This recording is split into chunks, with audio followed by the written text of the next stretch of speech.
A few news stories for you. Firstly, Ethiopian PM Abiy has been seen in public. Some pictures are being shared showing PM Abiy standing on a road with someone, with an old man who is in the wheelchair. He seems to be asking about the health of the person.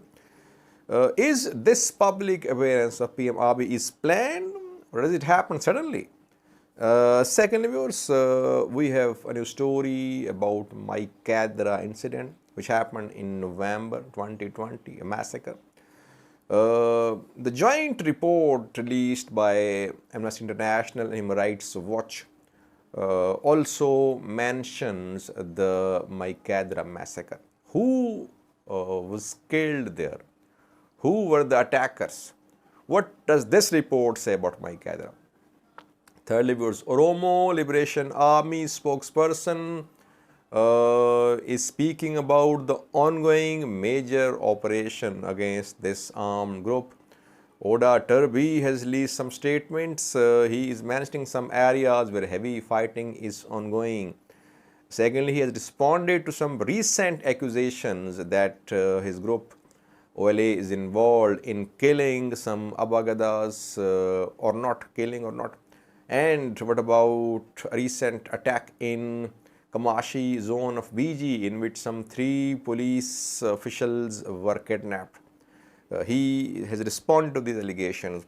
And fourthly, viewers, Eritrean refugees in Tigray, in Ethiopia overall, they have suffered a lot. They have been killed, displaced, injured. In the process, these atrocities are still ongoing. They were relocated from Tigray to Amhara region, and near the Bath was built a camp because there were reports being received from Tigray that they were coming under attack there.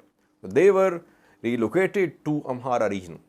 Now we have heard similar reports from the Amhara region as well that Eritrean refugees in Amhara region came under attack. Some of them were injured too. They were taken to hospital. Who attacked them? Firstly, viewers, Ethiopian PM Abiy has been seen in public. A few hours ago, his pictures were shared. You can see the pictures on your screen. He can be seen asking about the health of a person, an old man who is in a wheelchair. PM Abiy shows these acts of humility very often. He has been seen mixing up with people in public. Does it happen suddenly, or does he plan these things to portray himself as a person who is very humble, who likes to mix up with people?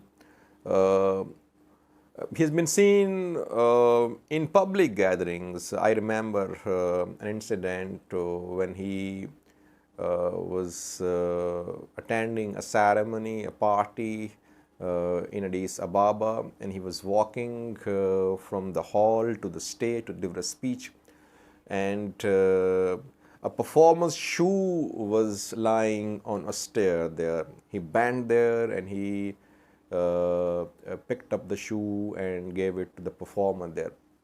Did a video on that. He has been seen showing several acts of humility. I don't know how he is in real life, but he's been seen in public, mixing up with people, talking to them, like that, showing that he represents them, that he loves to be with them. Do people love him really? Secondly, viewers, we have a story about the recent report shared by Amnesty International and Human Rights Watch. The report mentions Mai Cadera massacre as well. What happened there? Who started the attack? Who were the victims?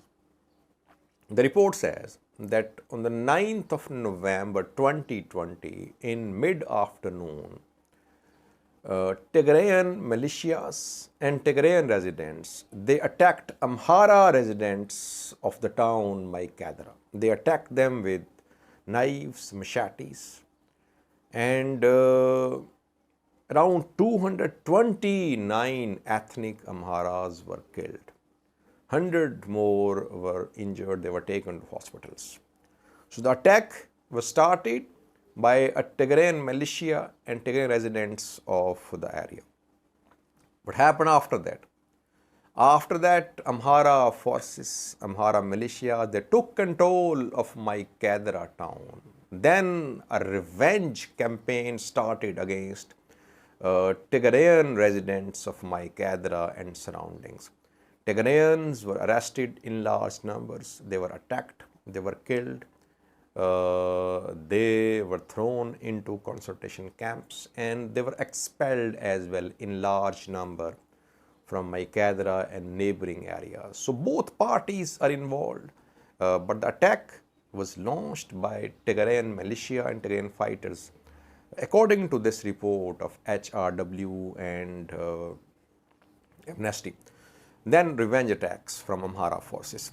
Most of the massacres which we saw during the course of Tigray conflict were revenge attacks in Kobo, in Chena of Amhara region.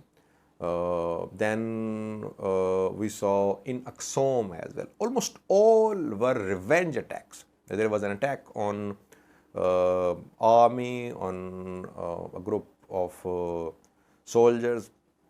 Then in retaliation, they carried out attacks on civilians who were thought to be loyal to the attackers or who were part of the previous attack. We have seen that pattern since the start of Tigray conflict, that most of the massacres were a result of revenge attacks. But in the case of Maikadra, was there any attack on Tigray fighters? That after that they launched this large-scale attack on Amhara residents of Maikadra on the 9th of November in afternoon. Thirdly, viewers, we have a new story from Oromia, where an operation against Oromo Liberation Army is underway, 30-day-long operation. Oromia security forces say they are making progress. Oda Turbi, OLA spokesperson, has shared some statements, some tweets. He has confirmed ongoing heavy fighting in 3 areas. Which 3 areas have been mentioned by Oda Turbi in his tweet? Firstly, Dagim. Dagim is in North Shua zone of Oromia region. Secondly, Sibosire. Sibosire is in East Valaga zone of Oromia. Thirdly, Guliso. Guliso is in West Valaga zone of Oromia.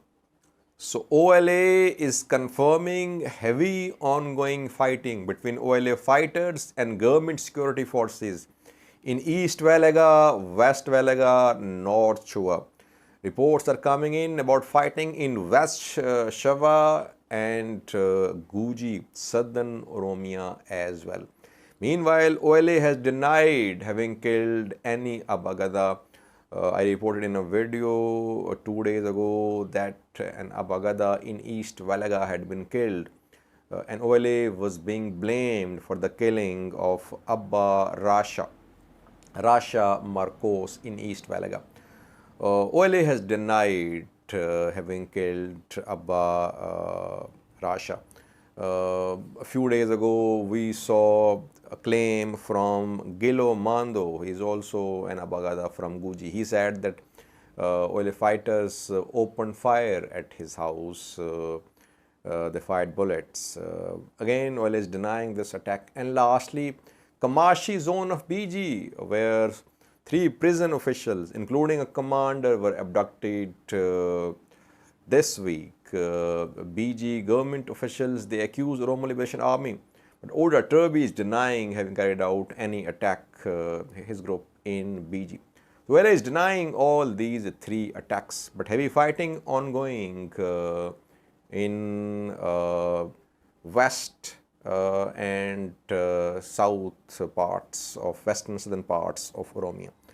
Lastly, Eritrean refugees are the victims of ongoing violence.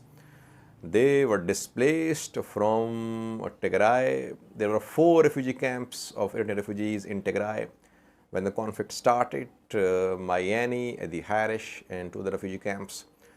Conflict started, camps came under attacks, thousands of them were displaced, killed, injured. Then they were relocated to some other places, like new refugee camps were established in Afar, in Amhara. But in Amhara region, reportedly, one of their camps came under attack.